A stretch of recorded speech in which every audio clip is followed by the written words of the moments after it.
that's an issue. It's implicit in best interest of the state, if nothing else. So there's no prejudice. There's no surprise to the plaintiff. There is an issue that I want to talk about here that's tangentially raised in this motion. And the way it's raised is in this argument that the court can't consider these bases for rejecting the plaintiff's request because they were not before the recorder. Setting aside whether that's, or because the recorder didn't rely on them, I guess is a better way to put it.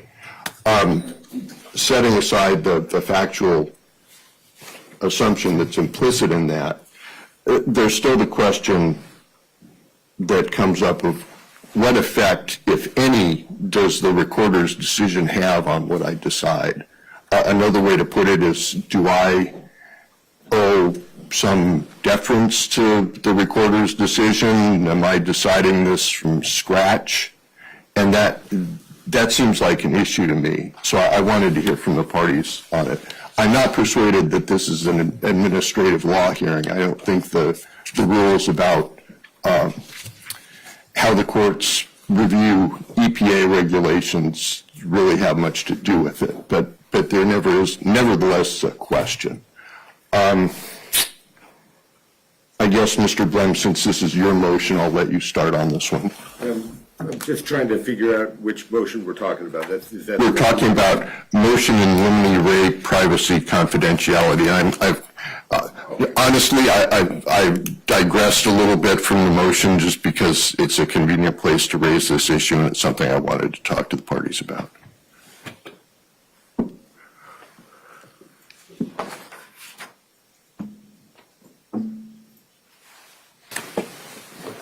Well, I agree, Your Honor, that this isn't an administrative hearing, but there are specific rules that apply, and so when we get to a certain point, we're supposed to disclose everything. And you know, I would say similarly, Your Honor, with respect to witnesses, calling witnesses without producing all of their information is somewhat of a surprise to the other party. It takes more work, you know, to get over that hurdle. And so with respect to, you know, any allegations they're making with, you know, these privacy interests that are new and weren't raised initially, then we're simply arguing that they shouldn't be able to argue them now. Okay, I've ruled on that. Maybe I didn't make my question very clear. You're saying that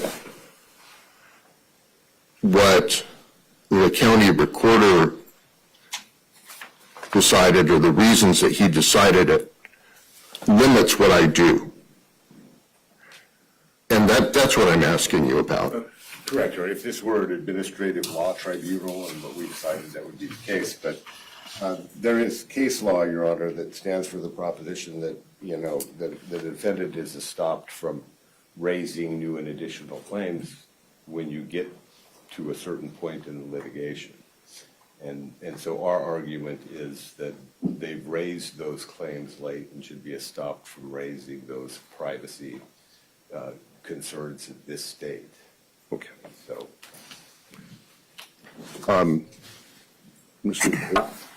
Thank you, Your Honor. So Your Honor has raised the question about what, if any, deference to CO to the recorder's decision. Our position is the court owes no deference whatsoever to his decision to deny the public records request. That presents an issue of law for this court as to whether he had a justification that allowed him to deny the public records request. However, we have taken the position and continue to take the position that under Arizona law, the court owes some measure of deference to an agency's long-standing decisions regarding what records the law makes confidential. And we've cited a case for Your Honor. I apologize. I've not found it here real quickly as I was I wasn't aware I was going to be speaking about this, to Your Honor, but if you would like a citation later today, I will get it. We've cited it in our papers. It involved prison records. And the prison had a long-standing policy of interpreting a particular statute as foreclosing a prisoner's ability to get those records.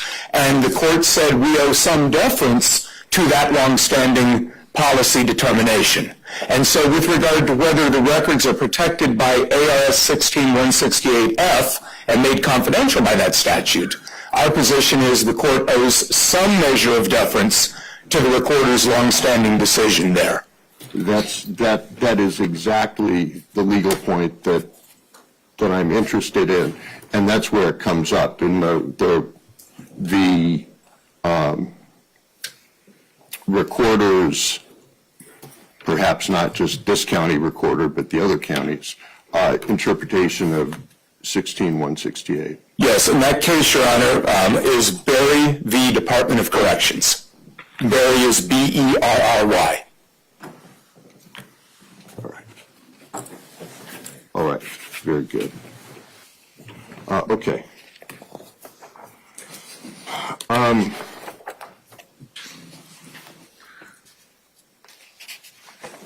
The plaintiff's motion eliminate definition of registration record. I'm not going to mince any words on this one. This is frivolous. To say that Judge Knapper's decision about the legal issues concerning signature matching should somehow be conclusive. He's another Superior Court judge. At most, his decisions are persuasive to me, might be persuasive to me, to the extent that they're well-reasoned, that I agree with them, but they have no preclusive effect at all. So we're not going to talk anymore about that one because that one's not even, doesn't even have a legal, not only doesn't have a legal basis, but it's just completely the opposite of what the law is.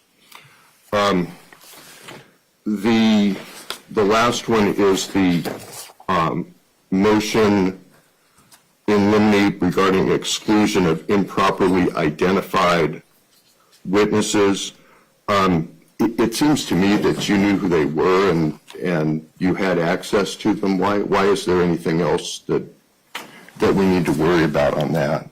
Your Honor, at the time we didn't know who they were, and one of the reasons that we're obligated to give this information pursuant to Rule 26.1, and I apologize if I touched on this motion in limine earlier, but they're required to give the contact information so that we can properly identify the witness, not just so we can talk to them, so that we can research them and be able to artfully cross-examine them, and if necessary, Your Honor, impeach them.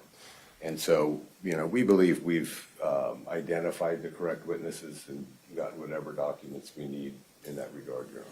All right. Well, it sounds like that one's no longer an issue, so we'll deny that one. Okay. Then let's get to the motions in limine regarding the defendant's witnesses. Parenthetically, I've looked at the exhibit list, and it looks like almost everything on this list has to do with the presentation relating to these witnesses. I didn't see anything on here, and I can't tell what all of it is because it's mostly because the descriptions aren't specific enough. But other than it looks like maybe the underlying records request is here, which I'm sure is admissible. But are all of your, other than that, are all of your exhibits related to what you're saying you intend to present regarding the importance of your request? In terms of my experts? Yes. Yes, Your Honor. The ones we recently disclosed involve our background research on their witnesses. And so all of the original documents that we disclosed as trial exhibits, Your Honor, relate to exhibits I intend to use to present argument to this court, not argument, to present evidence to this court based on their studies and work within verifying signatures in Maricopa County. Okay. So the stuff, the new stuff today, that's impeachment of their witnesses or cross-examination of their witnesses? Correct, Your Honor. Okay, all right. Then that's, looks like 27 through 35. We'll set that stuff aside for right now. All right. This is your motion. Let me hear from you all on this. Your Honor, there's three of them. Yeah, I know. Is there a specific one? I was just about to say, I happen to have Eric Specken on top, so let's start with him. And is there anything specific after reading Ms. Lake's response the court wants me to hone in on? No, I'm focused on the relevance issue and to some extent on whether these folks have foundation to give the testimony that they're giving. So I guess those are the issues I'd like to hear about. I'm not interested in hearing at this point argument about the merits of what these people are saying. Okay, I understand, Your Honor. So as to relevancy, I think our initial motion does a good job arguing it. As I read Ms. Lake's response last night, she identifies that it is a low bar to relevancy, but the proffered evidence is below that bar. The fact that issue here is whether the state denial, or the recorder's denial of public records based on 16168F is grounded in law. That's a legal argument.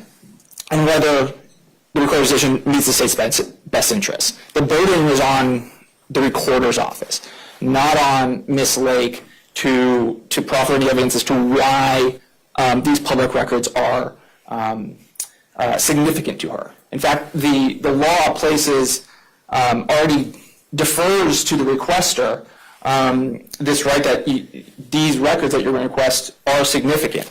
It's presumption of disclosure. In fact, there's the Griffin's case in the city of the Phoenix newspaper case that are cited in our motions and our opening brief that says the public has the right to know what its government is doing. So whatever information that Mr. Spakeen, I think it's pronounced, is going to present on signature verification, on 2020 review, on data, so on and so forth, has no bearing on the facts of this case. It is presumed that the disclosure that the recorder discloses these public records. Furthermore, it's contrary to what's established law. Going to the relevancy. The court in Ward v. Jackson in 2020 has already addressed the then recorder Adrian Fontes's implementation of 16550 and found, after allowing both sides expert witness to review green ballot affidavits, which are at issue here, it found that the then recorder Adrian Fontes complied with the law, that there was no fraudulent. Which one of the cases are they? I don't know necessarily the names. I know, there was a Judge Thompson's case, there was Judge Warner's case. Which one is this? Ward v. Jackson is Judge Warner's case, Your Honor. Okay. And that was in 2020, I think. And give me 1 second. The ruling was December 4th, 2020. Give me 1 second here.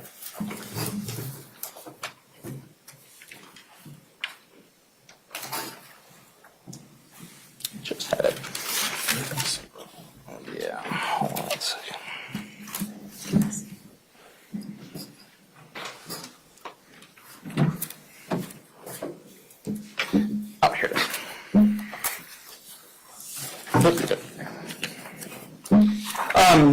to that point, this issue was raised. At the time, the plaintiffs, Ms. Ward, had argued that plaintiff alleges the election officials overcounted mail-in ballots by not being sufficiently skeptical in their comparison of signatures on the mail-in envelope affidavits with signature files. The court, Judge Warner, that is, said this is a legislatively prescribed process as elaborated in the Secretary of State's election procedural manual. And I quote, Maricopa County election officials followed this process faithfully in 2020. So in 2020, this court has already decided that then Recorder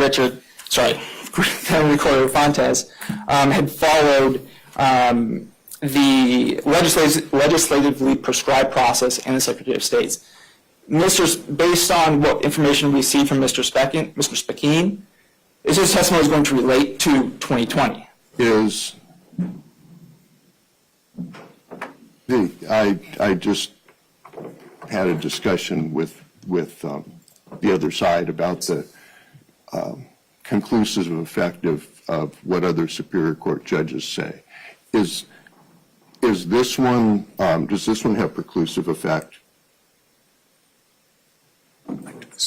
It went to the Supreme Court. Do you know when? Yep, I'm pulling it up right now. Was it affirmed in a published decision?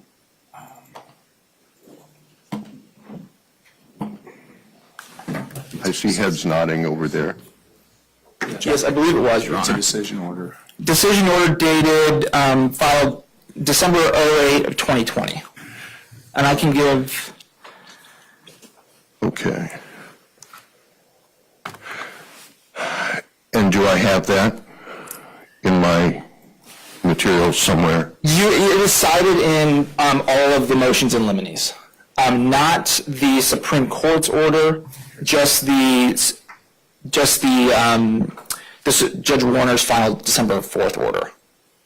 And the Supreme Court order endorsed that or affirmed it in a decision order? Yes, and the case number on that is CV-20-0343-AP/EL. One more time. CV-20-0343-AP/EL.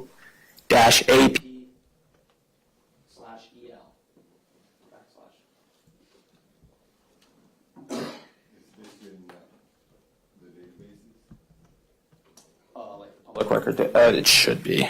It should be in this. It'd be in, if it's on Westlaw, I mean, I'm already confused about what's precedential and what's not. Now we have to start worrying about unpublished, never mind. It's a little bit confusing with the new world of not being limited to published decisions. I think that's post-20. It doesn't matter. All right. All right, I'll figure that out. By the way, before you go further, the record should reflect that the plaintiff, Kari Lake, is present in the courtroom now. Go ahead. And so to my earlier point was that the relevancy is a low bar and that defendant is proffered witnesses, and specifically Mr. Speckin, is below that bar given the presumption of law, and that it's the burden on us to prove at least the state's best interest. In reading the response, I was quite confused because it seems that Ms. Lake wants to burden shift to her to somehow prove or disprove the state's best interest. For the reasons I just stated, that's contrary to established public records law. If the burden is clearly on the recorder's office, on the state government, as it relates to the state's best interest. If she wanted to, Ms. Lake would not have to put on any evidence. She could sit here and listen to the state and leave it to the court's decision. So as it relates to Mr. Speckin's 2020 testimony, that issue has been decided. As it relates to any evidence on 2022, again, that is not before the court. Any testimony about what happened, signature verification on 2022's general election, does not go to the facts here at issue. Again, we've already set forth the facts before this court, and whether any belief or alleged belief that the recorder did or did not perform signature verification is just simply not before the court at this venue.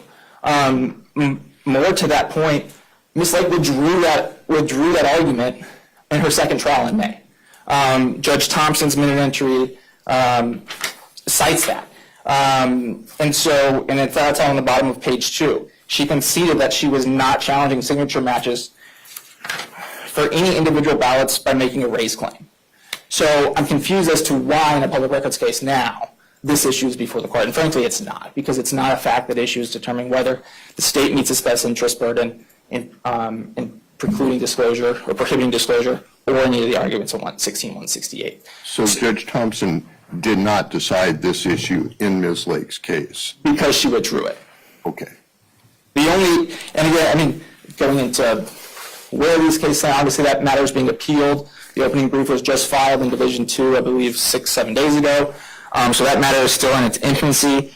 But, as Judge Thompson found in that case, the recorder's office, and I quote, second to last paragraph, last sentence, there's a clear convincing evidence that the elections process for the November 8th, 2022 general election did comply with ARS 16550 and that there was no misconduct in the process to support a claim under ARS 16672.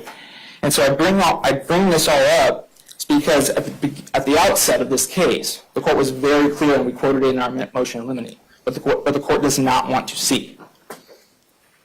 Allowing this testimony, again, that has already been previously litigated in a different court, not only in 2020, but most recently in May of 2022, opens to the door to what this court does not want this courtroom to turn into. So allowing not only, I know we're talking about Mr. Spakeen, but Ms. Bush, Chris on the Senate, and Mr. Hansel is going to turn this court into an arena to be spread falsehoods given the litigation that's already happened on these issues. So again, as to relevancy, it's a low bar, but the proffered evidence by the alleged expert, Mr. Spakeen here, is far below that bar and does not touch on any of the facts that in consequence. Okay. Thank you. And as to I think we made arguments regarding the expert witness. I'll rely on the motion in support of those. Okay. Yes. Go ahead. Your Honor, really quickly, I'm reading from the opening brief my client, Ms. Lake, recently filed in the Arizona Court of Appeals. And Section C of that brief, Your Honor, just reading from the index, states, new evidence shows Maricopa did not compare over 275. Okay, stop. I want you to argue this motion. I don't want you to argue the merits of whatever you said in the Court of Appeals about the 2022 election. Yes, Your Honor. I'm trying to. I was just getting to defense counsel's argument that we withdrew our claims regarding signature verification. I will take, what's your position on the extent to which that was at issue in front of Judge Thompson? Well, it really wasn't. And part of the issue is, Your Honor, that the defendant gets to come here and raise relevance because it's 2020, and we're here talking about 2022. That's not really the issue to me. And so, Your Honor, the reason we think they're relevant is this. Okay, before you move on, the reason it matters to me whether it was before Judge Thompson is that Ms. Lake was a party in that case. The other case from 2020, she wasn't a party. So I don't think the legal doctrine of issue preclusion applies against her.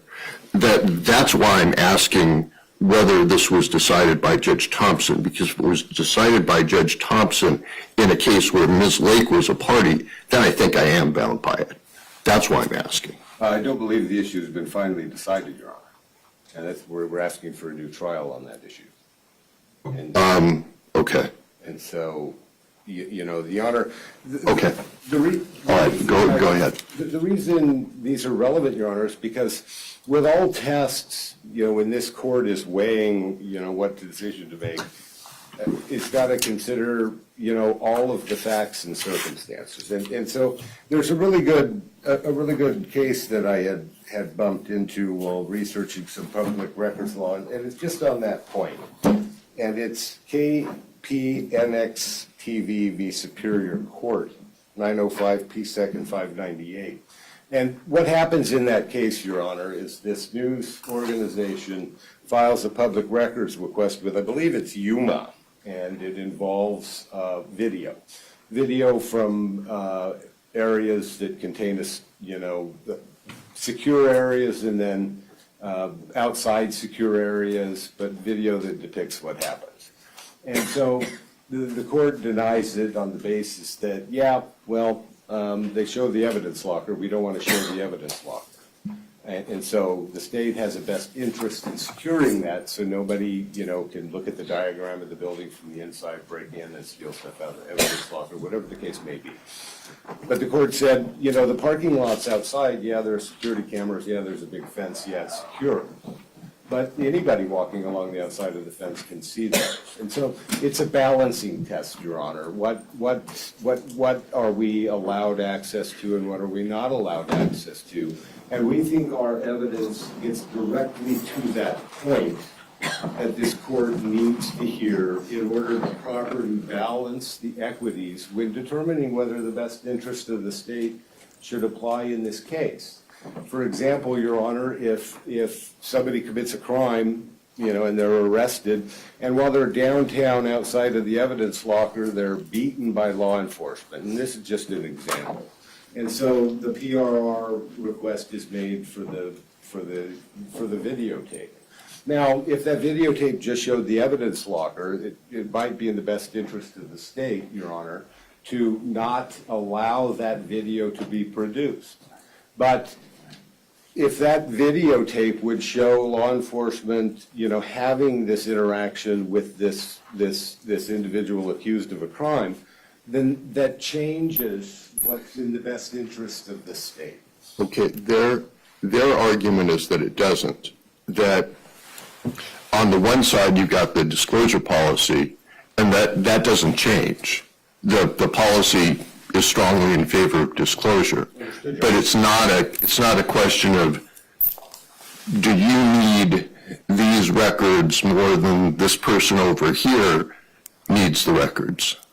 Either the public records or they're not. So their analysis of your hypothetical would be, it doesn't matter if it's video of a beating or a video of a police officer walking down the street, you know, doing nothing, that it's the same interest either way. In their case, in the PNX case, the question is, what was the nature of what was being shown in the video? And it's the inside of an evidence locker, and they said we shouldn't show the inside of evidence lockers. It wasn't, you know, there were 200 pounds of cocaine in the evidence locker, therefore that is or is not more in the public interest. That's their argument. I'd like you to respond to that. Your Honor, and part of their argument in that case was, you know, is he even depicted there? Is the person they're asking for video about even depicted by that evidence locker? And if that person is depicted by that evidence locker, then that raises the bar. That raises the specter, Your Honor. And so I would argue, Your Honor, that anybody just coming in off the street that wants to, you know, overcome the best interest of the state, I think it's a balancing test, Your Honor. And, you know, we're not here to make these records public. We're not, I mean, to put them in the newspaper is what I'm saying, Your Honor. That's not anybody's intention. And so we're here, Your Honor, to be able to get access to these public records so that we can analyze them and continue making our case in a legal matter that's presently before the Arizona Appellate Court. And we're here, Your Honor, because we believe that these public records are not protected by 168F, as the defendants have argued, and that it's in the best interests of the state and the people to be able to understand what is taking place in their elections, Your Honor. And that is hugely significant. Do the people have a right to know what we think these documents will show them, so that the people and the legislature can artfully talk about, how to make changes if any changes are necessary. And so one of my Legislature can get them themselves. one of my designated witnesses, Your Honor, has given a presentation. And so, when discussing the best interest of the state, Your Honor, I think that plays a huge role in us overcoming the best interest of the state. We don't think it's in the best interest of the state, Your Honor, to be able to not share these, because we think it'll, cause them some embarrassment. We want to fix what we believe to be all right. a problem. Is there anything else on the question, on the legal question of what's relevant in this hearing? Your Honor, other than the fact that, we believe they're relevant to help this court weigh the equities in determining what are the best interests of the state and what aren't. Okay. All right. I don't think I need to hear anything else from you. The motion in limine is granted with regard to Mr. Specken. I agree with the plaintiff, with the defendant, I should say, with the recorder. The public records law says the public interest in disclosure is very strong. Those cases use various words, but they make it clear that there's a strong presumption in favor of disclosure. But the law is that we don't distinguish between the need of one person versus the need of another person, or why the person says they need the record. That's irrelevant. We start from there, and then we balance the state's interests, whatever the state says are the reasons for non-disclosure, on the other side. So what this information would be used for simply is not at issue in this hearing. When you talk about relevance, relevance is a low bar in terms of whether it makes a fact at issue more or less probable, but the operative term for these purposes is fact in issue. And the perceived importance of these records for whatever it might be is just not a fact in issue. There are other issues that I think would matter if I thought these records were potentially relevant, but I don't think I even need to get to those. So all the foundation and the other, whether there's sufficient expertise, I think it's not necessary for me to reach those. The witness, Chris Hansel, that seems to me to be almost, that's really foundational. I'm not sure what relevance he would have other than his foundation for Specken, Speckeen, I believe it is, Your Honor. So I think that the ruling goes to that as well. Any reason I should treat Hansel differently? Your Honor, I would simply ask that if you strike Mr. Handel, I'd be allowed to call him as a lay witness. To talk about That's signature verification, Maricopa County's processes for signature verification. What he's participated in with respect to programs involving studies and analyses of signature verification. That goes back to why you're asking for the records. That's in part, yes, Your Honor. Okay. So that request is denied. Yes, Your Honor.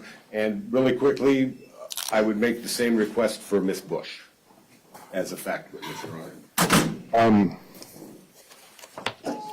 Ms. Bush, is there anything else to add about Ms. Bush? The motion in limine is granted as to Hansel. As to Ms. Bush, no, I do not believe so. Our understanding of her her proffered testimony would be similar. It'd be a similar line of reasoning as to Mr. Spakeen and Mr. Hansel.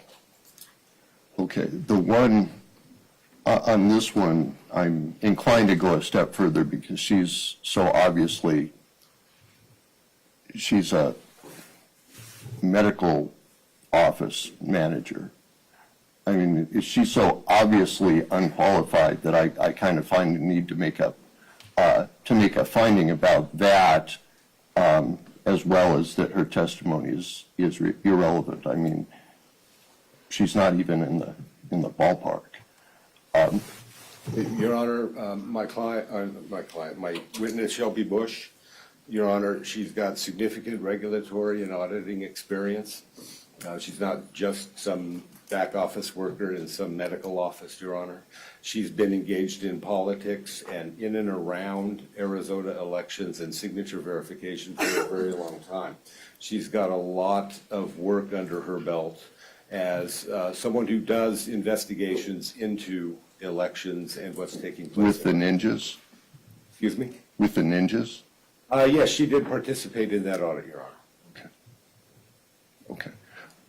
The motion is granted as to Shelby Bush as well, both on relevance grounds and on Rule 702 grounds.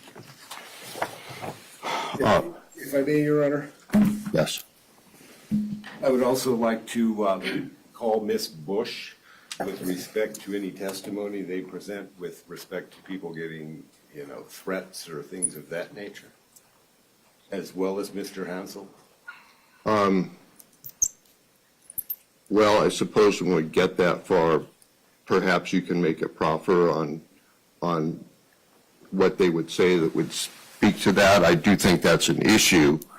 I don't think they were disclosed as having any relevant testimony on that. So let's hold that until we get there, and then we'll address it. Thank you, Your Honor. Okay.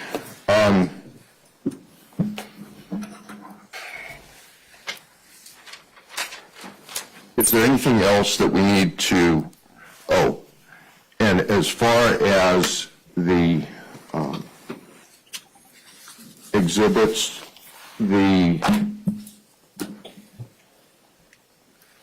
Mr. Blinn, you've said that, I'm going to go ahead and make a ruling on the exhibits. You had said that most of the exhibits would be illustrative of or connected with the testimony of these three witnesses about signature verification. Is there anything in here that is not that you want to pick out and reserve the possibility of admitting? Your Honor, I would reserve the possibility of admitting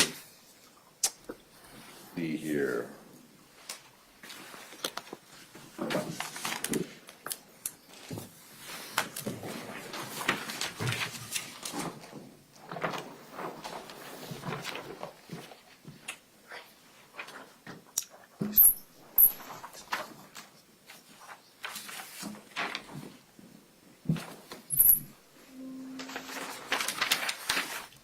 Exhibits 21 and 22, Your Honor, which are signatures. Those are, okay, so those are our signature affidavit envelopes. Affidavit envelopes, yes, Your Honor. Each page contains all of the signatures within a voter's registration record, in contrast, Your Honor, to the signature on the affidavit envelope. And I would wish to be able to use those with Mr. Richer, if possible. Okay, well, candidly, I'll have to wait to see them so I can understand exactly what they are, but I won't, then we'll reserve those. Any others? Those are some of the ones that I think that you talked about sealing, so those must have signatures on them. So Your Honor, we did file a motion to seal because And that's been- that's- definition of registration records in dispute, they do contain signatures Sure. from the registration. and it's been, that's been granted. So, all right, so we'll reserve 21 and 22. Is there anything else?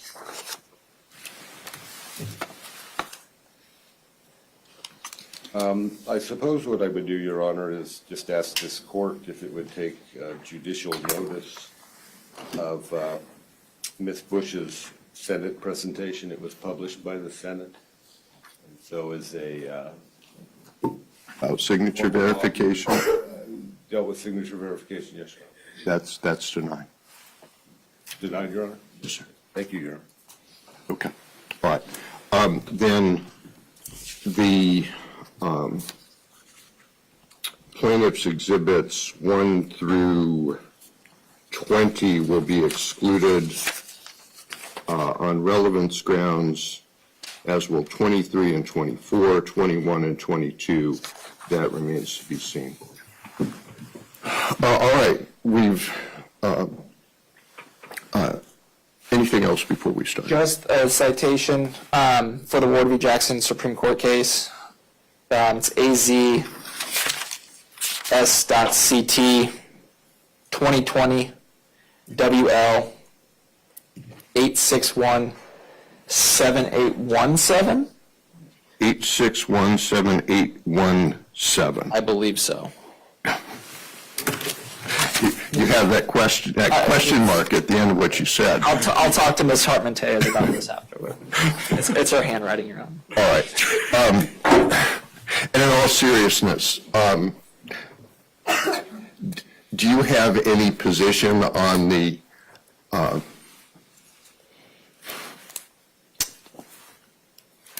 legal effect of that? I guess it's like an unpublished Court of Appeals opinion. I guess it's persuasive authority but not binding. To be honest, Your Honor, the reason it was presented was to show the relevance issue, that it went to a relevance argument. All right, you're right. Okay. You're right, so I don't have to figure that out. Okay. Well, then, you guys have the burden of proof. We talked about this the other day, how the roles are kind of switched here. My inclination is to let them go first. What do you think? Well, Your Honor, I have no witnesses, so that would mean, I guess, that they go first, and anybody I will call in rebuttal. Okay. All right, then let me hear from y'all first. Your Honor, before we get there, I just want to make sure that we're all on the same page. So I will address the court and then let Mr. Blem address the court rather than me address Mr. Blem. I think that, well, I know we had offered to Mr. Blem that because he wanted to call Recorder Richer as well, we had offered that he could do a direct examination of Recorder Richer after we did the examination. I believe the court already ruled that that was okay for him to do that. Is that? I did. Okay. Yeah. All right. Very good. So I think the simple effect of that is your examination of Mr. Richer won't be limited in scope to what they ask him, because it will be treated like a direct examination. And you can use leading questions too. I mean, he's obviously an adversary witness. I shouldn't say obviously, but I find that he's an adversary witness. So So those will be the rules. Consistent with the agreement we had at our last hearing. Okay. All right. Go ahead. Thank you, Your Honor. We would like to call Recorder Stephen Richard to the stand. Oh, I thought you wanted to do a little bit of an You opening were statement. expecting opening statements. I apologize, Your Honor. I don't need them. I was kind of assuming you were going to do them, but if you want to just go ahead with the testimony, I'm fine with that. Your Honor, I apologize. We don't intend to do an opening statement. Okay.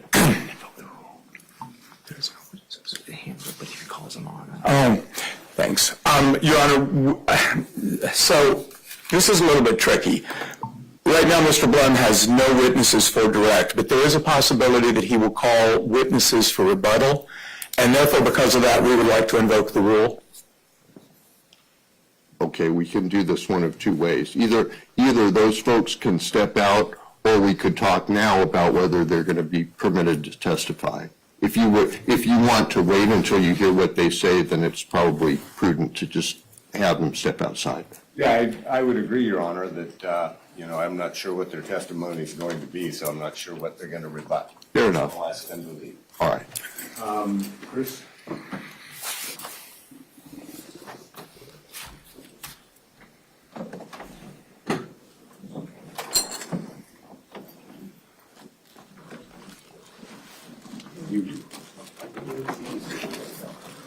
And, Your Honor, before we begin with Mr. Richard, may we take a short recess so that I can speak with my client? Yeah, you bet.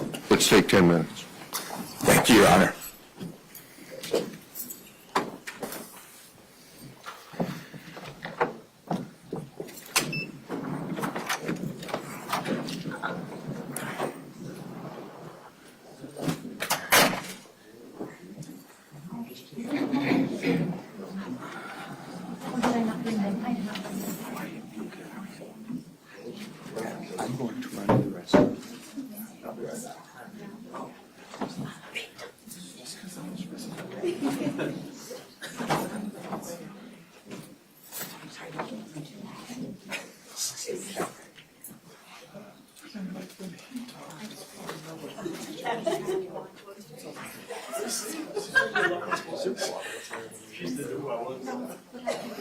Amazing, thank you. And then, can I just real quick one right here? Okay, thank you.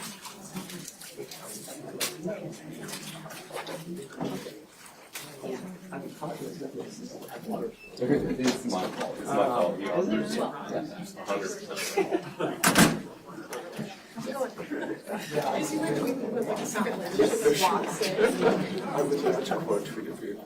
Wait.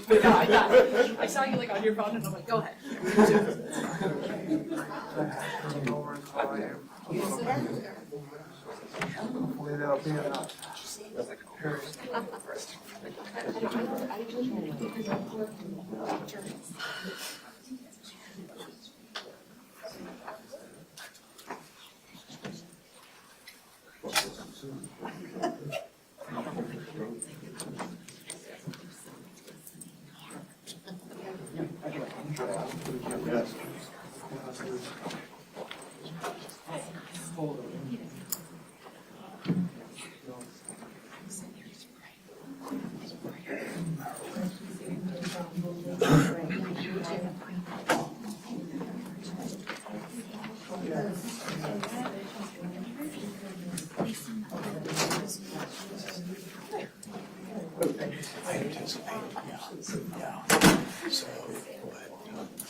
On your feet. No,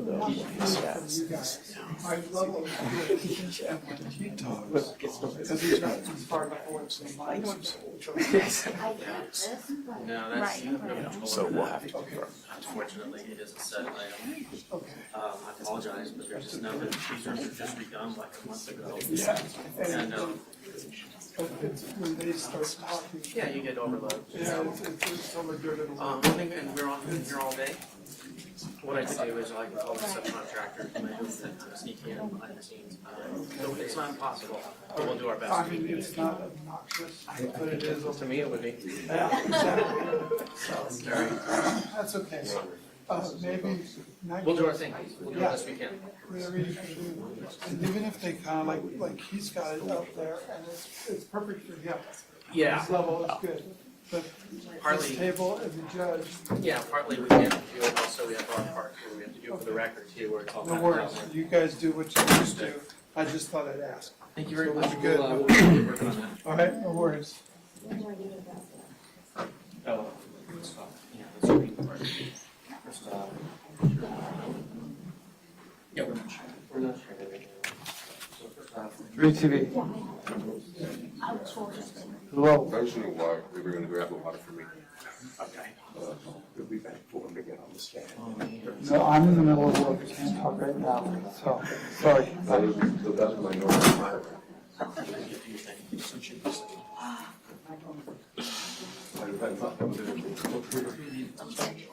I think it probably makes more sense that we know. Just no one teams, right? And then we do this so that she can approve things.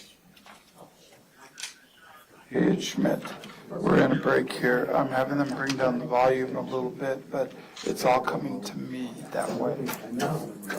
And yeah, so just let them know that the court knows about it. This is a new system about a month old. I think this is the first time we've actually tried it in a real case. So they're working on it now, see if they can bring their volumes down. But it's as best as I can do, my friend. Bye. Of course.